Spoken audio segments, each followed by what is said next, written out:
جو سندھ کا واقعہ ہوا ہے، فریڈم آف ایکسپریشن، یہ آرٹیکل 19 کانسٹیٹیوشن گارنٹی کرتا ہے.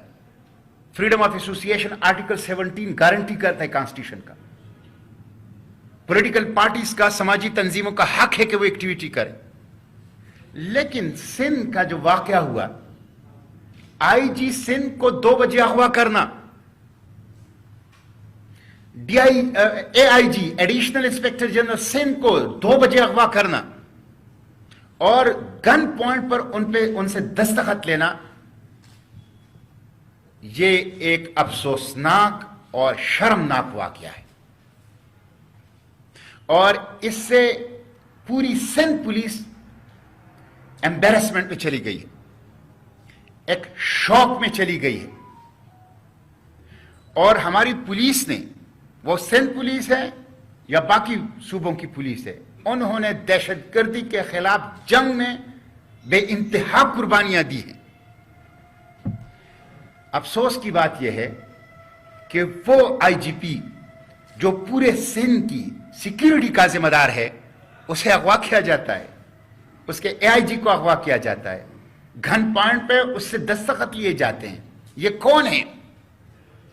میں آئی جی سندھ اور سندھ پولیس کی اس اقدام کی مکمل حمایت کرتا ہوں کہ وہ آئی جی سے لے کر ایس ایچ او تک سب چھٹی پر چلے گئے. بالکل درست اقدام کیا ہے. ان حالات میں پوری پاکستان کی پولیس فورس ڈی مورلائز ہو گئی ہے. پوری پاکستان کی پولیس فورس شوق میں ہے. پورے پاکستان کی پولیس فورس کی ہیومیلیشن ہوئی ہے، ان کی توہین ہوئی ہے. سندھ پولیس کا یہ اقدام مبنی برحق ہے. آرمی چیف نے اس کا نوٹس لیا ہے اور سب کو پتا ہے کہ سیکٹر کمانڈر نے کام کیا ہے. میں سندھ پولیس سے کہتا ہوں، پاکستان کی پولیس سے کہتا ہوں کہ انہوں نے چھٹی پر جانے کی اپنی اس کیمپین کو 10 دن کے لیے ڈیفر کیا ہے، کینسل نہیں کیا ہے. جب تک اس واقعے کے جو ذمہ دار ہیں ان کے نام سامنے نہ آئے، قانون کے مطابق ان کو لاجیکل کنکلوژن تک، اینڈ تک نہ پہنچائے، سندھ پولیس سے میں ریکویسٹ کروں گا کہ وہ ڈٹے رہیں. سویلین اداروں کی آزادی اور قانون اور دستور کے مطابق ملک چلانے کے لیے ہمارے سول اداروں کو قانون کے مطابق اپنے موقف کے اوپر ڈٹے رہنا چاہیے.